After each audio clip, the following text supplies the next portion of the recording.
Section 4, Demand Elasticities. Demand elasticity quantifies how sensitive quantity demanded is to changes in independent variables such as own price, income, the price of a substitute, the price of a complement. The basic formula is as follows. It is percentage change in quantity demanded. So I'll put it this way. The elasticity is equal to the percentage change in quantity demanded divided by percentage change in some monetary value. Note that for all these formulas, the numerator is going to be the same. It is going to be a percentage change in quantity demanded. And then for these four variables shown over here, the denominator keeps changing. And all these denominators are expressed in terms of a percentage change of a particular currency. So percentage change in own price, that would be the own price elasticity, the percentage change in income, the percentage change in the price of a substitute, or the percentage change in the price of a complement. Over the next few slides, as we go over each of these items, it is the denominator which will change, but the basic form of the equation will stay the same. Let's start with the own price elasticity of demand. We talked about this earlier in the lecture. The basic idea here is straightforward. If you are talking about a given product such as chairs, what will happen to the quantity of chairs demanded if the price of chairs goes down? That sensitivity, the sensitivity of quantity demanded to change in price of that particular item, in this case chairs, is called own price elasticity of demand. And as I showed on the previous slide, the formula is this: percentage change in quantity of chairs demanded divided by the percentage change in the price of chairs. You also need to remember this formula, and I will show you that this formula is derived quite easily as long as you remember this particular formula. Percentage change in quantity is also written as change in quantity divided by quantity. Percentage change in price is written as change in price divided by price. And then if you remember your class 6 or class 7 maths, you are dividing one fraction by another fraction. So this can be written as change in quantity over quantity multiplied by price over change in price. And then this can be written as change in quantity over change in price multiplied by price over quantity, which is what we say over here. Either you need to memorize this or you need to quickly derive it. I would suggest you just memorize this because the probability of being tested on this is very high. Next point, for all negatively sloped linear demand curves, elasticity varies depending on where it is calculated. So if you take the simple demand curve, we have price on the y-axis, quantity on the x-axis. I'm going to show you that this region and this region have different elasticities. Let's take the top left region and recognize that the formula for elasticity is percentage change in quantity divided by percentage change in price. And to make this simpler, we will use some numbers. Let's say that the price here is 100 and the quantity at this point is 200.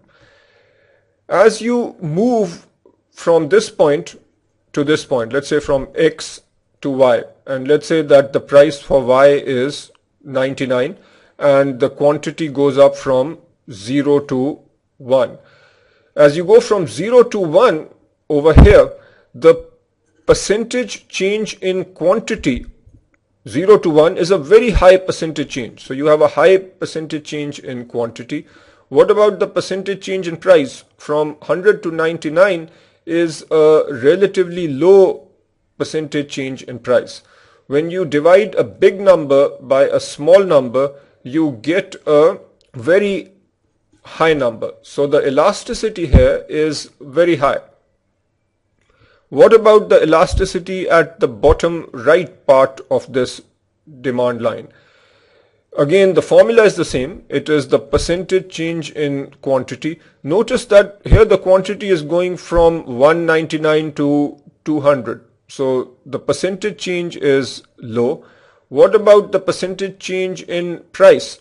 The price might be going from 1 down to 0, which is a very big percentage change. So our denominator is high. A low number divided by a high number will give us a low number, which means that the elasticity at the bottom is very low. Now, taking this one step further, we can say that the top left part of the curve is very elastic. That means it has high elasticity. The bottom right part is inelastic. That means that the elasticity is very low. Somewhere in the middle, we will be unit elastic, which means that the elasticity is 1. Now, let us just quantify what we mean by elastic and inelastic. What you need to remember is, if elasticity is greater than 1, then we say that the curve is elastic, or we say that this is the elastic region. If elasticity is less than 1, then we say that we are inelastic. And if elasticity is equal to 1, then we say we are unit elastic. Let us also talk about the extreme cases, perfectly elastic and perfectly inelastic. If you have price on the y and quantity on the x, a perfectly elastic curve looks like this. This is a horizontal line where a small change in price has an infinite impact on quantity. So that is perfectly elastic. Perfectly inelastic would be a vertical line. Here we are saying that no matter what happens to price, the quantity remains the same. And a classic example of this would be a medicine such as insulin. The quantity demanded would hardly be influenced by price. So the demand curve for insulin would be close to being perfectly elastic. Later we look at examples of elastic curves, and if you look at the market for goods where we have perfectly competitive markets, there we will see elastic market demand curves. For now, just remember the basic points that I have made. We also need to understand the relationship between own price elasticity of demand and the impact on total expenditure. Total expenditure is the total amount of money that is spent on a product, and it is the price paid for each item times the quantity sold or the quantity purchased. We go back to our demand curve, and let's say again vertical axis is price. So this point we said was 100, this point we said was 200. At the bottom we are going to plot the total expenditure curve. X-axis is quantity. At this point we have a high price, but the quantity is 0. So what is the expenditure? 100 times 0, which is 0. As price is decreased, given that the elasticity is very high over here, what does high elasticity mean? Remember, elasticity is the percentage change in quantity divided by the percentage change in price. If this elasticity is very high, which means it is more than 1, then a 1% decrease in price will cause a, let's say, a 10% increase in quantity.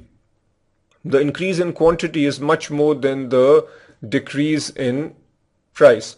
This means that our revenue will go up because our quantity, if you look at revenue being price into quantity, revenue or expense being price into quantity, if price is going down by a small amount but quantity is going up by a big amount, then obviously the revenue or the expense is going up. So we will go up. If you look at this final point over here, where the quantity is 200 but price is 0. So at this point, the revenue is going to be 0. And if you start from here and move northwest, what's happening? At this point, we have a very inelastic demand curve. What does inelastic mean? As we continue down this curve, the elasticity comes down. Let's say that this is the unit elastic point. So here elasticity is 1.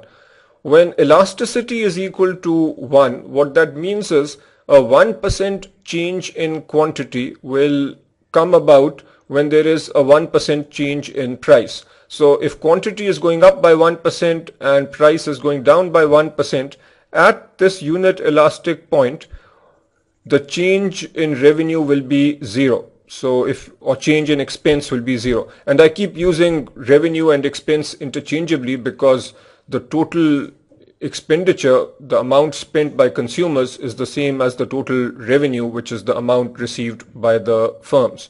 So at unit elastic, we have a flat expense curve. And then after this, as we become inelastic, what does inelastic mean? Inelastic means that now as you keep increasing prices, or actually as we are moving here, we are decreasing prices. So now if the percentage change in price is 1%, then the percentage change in quantity will be less than 1%. Let's say if the price decreases by 1% and the quantity increases by 0.5%, the overall revenue is coming down.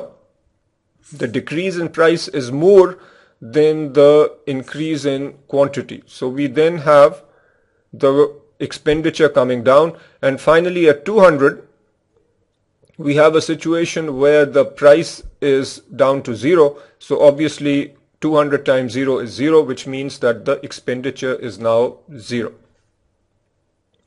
This then illustrates the impact on total expenditure of different elasticities along the demand curve. While I am here, I'll just clarify an issue that many students have. Students see the straight or linear looking demand curve and think that the elasticity should be the same. But the point to remember is that what you are looking at here is price on the y-axis, quantity on the x-axis. So the slope of this curve is really the change in price divided by change in quantity. Elasticity, on the other hand, is defined as the inverse. Elasticity is defined as change in quantity, which is the x-axis, divided by change in price. And that's why you can't say that elasticity is simply the slope of this curve. Coming now to income elasticity of demand, and here we'll consider what is called normal goods and inferior goods. Income elasticity of demand is the percentage change in quantity divided by percentage change in income. As I mentioned before, the numerator is staying the same. It is the percentage change in quantity demanded for the product that we are interested in, divided by the percentage change in income. And as before, this can be written as follows: change in quantity over change in income times income over quantity. Exactly the same form as the equation on the previous slide, except that we have replaced the price or the own price with income. For a normal good, income elasticity is positive. This is something we'll see in more detail on the next slide, but the basic idea is that with a normal good, when the income goes up, the quantity demanded goes up. So the relationship is positive. For an inferior good, the income elasticity is negative, because by definition an inferior good is one where, all else equal, if income goes up, then the quantity demanded comes down. Income and quantity demanded are moving in opposite directions, which means that the relationship here is negative. This is simply a definition. You need to memorize the definition of a normal good and an inferior good. Cross elasticity of demand. Here you need to be careful. This equation looks similar to what we saw a couple of slides ago, but instead of talking about the price of the item that we are interested in, we are talking about the price of another item. If we go back to our example on chairs, let's say that the chairs that we were talking about originally were wooden chairs. A substitute would be plastic chairs, and a complement would be tables. Tables is what you buy along with chairs, so clearly the price of tables impacts the quantity demanded of chairs because they are bought together, and plastic chairs are a substitute to wooden chairs, so the price of plastic chairs impacts the demand for wooden chairs. Wooden chairs is the core product about which we are concerned. The numerator, percentage change in quantity demanded, this is the quantity demanded of wooden chairs. The formula then is percentage change in quantity demanded divided by the percentage change in the price of the substitute being plastic chairs, all else equal. So when you are doing this calculation, you keep the own price, so the price of wooden chairs the same, you keep the income the same, you keep the price of the complement, which is tables, the same, and you do this calculation. This can also be written as change in quantity of wooden chairs demanded divided by the change in price of the substitute multiplied by the price of the substitute divided by the quantity of wooden chairs. Again, I keep saying this because people get confused. This is the quantity of the product you are after, which is wooden chairs. This relationship will be positive for a substitute because if plastic chairs become more expensive, in other words, the price of plastic chairs goes up, what will happen to the demand for wooden chairs? The quantity demanded for wooden chairs, which is what you are after, will go up. Both of these are moving in the same direction, so the relationship is positive. Now, what about the cross elasticity of demand for a complement? Complement here is tables. The formula is exactly the same, but instead of using price of substitutes, we will now use the price of the complement, which is tables. And intuitively, you can see that if the price of the complement goes up, then given that people are buying chairs and tables together, the quantity demanded for our product, which is chairs, is going to come down. This is a negative relationship. What we'll do over here is simply plug and play and get our answers. We are given a particular demand function. Let's say that the product we are after is A. So this is the quantity demanded for A is given by this expression. We have a constant 2, and then we have three variables. We have the price of A, this is the own price. We have income. We have price of B and price of C. What you need to do is recall the formulas that we have talked about and use this information to calculate the own price elasticity of demand for A, income elasticity, and then cross price elasticity of demand of A against B and A against C, and look at these numbers and also describe whether B is a substitute or a complement, and is good C a substitute or a complement. Do this before looking at the solution. Here is what you need to do. First, recognize that quantity is 3. Plug in PA is 10, PB 55, PC is given, income is given. When you plug the numbers, you should get quantity is equal to 3. Then go back to the equations that you should have learnt by now. Own price elasticity of demand is the change in Q over change in P times P over Q. Now, in case you didn't know this already, you can learn it now. The change in Q over change in P is simply given by the coefficient. With own price, we are talking about the price of A, which is the good that we are after. The change in Q divided by change in own price is given by the coefficient of the own price, which here is minus 0.4. And then PA is given, that's 10. The quantity we've calculated, that's 3. Notice that this is a negative number, which makes complete sense. If the price of A goes up, then obviously the quantity demanded for A is going to come down. Negative relationship, which is emphasized by the negative sign. Income elasticity of demand, same form, but instead of price of A, we will now use income. What about the coefficient? Change in Q over change in income. That is this number over here, plus 0.0005. This is the change in Q over change in income multiplied by the income over quantity. And this is a positive number because when income goes up, the quantity demanded goes up. 3. Cross price elasticity of demand of A against the price of B. This is a positive coefficient, so we have 0.1 positive multiplied by the price of B, 55, divided by 3. Is this a substitute or a complement? So is B a substitute to A or a complement?